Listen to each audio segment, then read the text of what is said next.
hello. Heart to Heart Speech channel exam technique 9.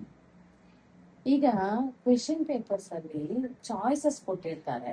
ಈಗ 9 questions ಕೊಟ್ಬಿಟ್ಟು ಯಾವ್ದಾದ್ರು ಒಂದು 7 ಕ್ವೆಶನ್ಸ್ಗೆ ಆನ್ಸರ್ ಬರೆದ್ರೆ ಸಾಕು ಅಂತ ಹೇಳ್ತಾರೆ. ಬಟ್ ನಿಮ್ಗೆ 9 ಕ್ವೆಶನ್ಸ್ಗೂ ಆನ್ಸರ್ ಗೊತ್ತಿದೆ ಅಂತ ಇಟ್ಕೊಳ್ಳಿ. 9 ಕ್ವೆಶನ್ಗೂ ನೀವು ಆನ್ಸರ್ ಬರೀತೀರಾ. ಬಟ್ ಏನಾಗುತ್ತದಂದ್ರೆ ಇವ್ಯಾಲ್ಯುವೇಟರ್ಸ್ ಅನ್ನೆಸರಿಯಾಗಿ ಕನ್ಫ್ಯೂಸ್ ಆಗ್ತಾರೆ. ಫಸ್ಟ್ 7 ಕ್ವೆಶನ್ಸ್ ಮಾತ್ರನೇ ಅವ್ರು ಕನ್ಸಿಡರ್ ಮಾಡ್ತಾರೆ. ಸಪೋಸ್ ನೀವು ಸರಿಯಾಗಿ ಆನ್ಸರ್ ಗೊತ್ತಿಲ್ದಿರೋದನ್ನ ನೀವು ಬಿಗಿನಿಂಗ್ ಅಲ್ಲೇ ಬರ್ದಿಟ್ಬಿಟ್ರೆ ಆ ಕ್ವೆಶನ್ ತಪ್ಪಾಗುತ್ತದೆ. ಸೊ ಮಾರ್ಕ್ಸ್ ಕಮ್ಮಿ ಆಗುತ್ತದೆ. ಇದರಿಂದ ನೀವು ಫಸ್ಟ್ 7 ಕ್ವೆಶನ್ಸ್ ಚೆನ್ನಾಗಿ ಗೊತ್ತಿರೋದನ್ನ ಬರ್ಬಿಡಿ.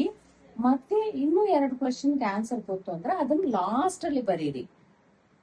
ಸೊ ಇದನ್ನ ಪ್ಲೀಸ್ ಗಮನದಲ್ಲಿ ಇಟ್ಕೊಳ್ಳಿ. ಚೆನ್ನಾಗಿ ಗೊತ್ತಿರುವ ಆನ್ಸರ್ని ನೀವು ಸೆಲೆಕ್ಟ್ ಮಾಡ್ಕೊಂಡು ಅದು ಫಸ್ಟ್ ಬರ್ದ್ಬಿಡಿ. 7 ಕ್ವೆಶನ್ಸ್ಗೆ ಆನ್ಸರ್ ಮಾಡ್ಬಿಟ್ಟು ಇನ್ನೂ 2 ಕ್ವೆಶನ್ಸ್ಗೆ ನೀವು ಆನ್ಸರ್ ಗೊತ್ತಿದೆ ಅಂದ್ರೆ ಅದನ್ನ ಲಾಸ್ಟ್ ಅಲ್ಲಿ ಬರೀ. All the best.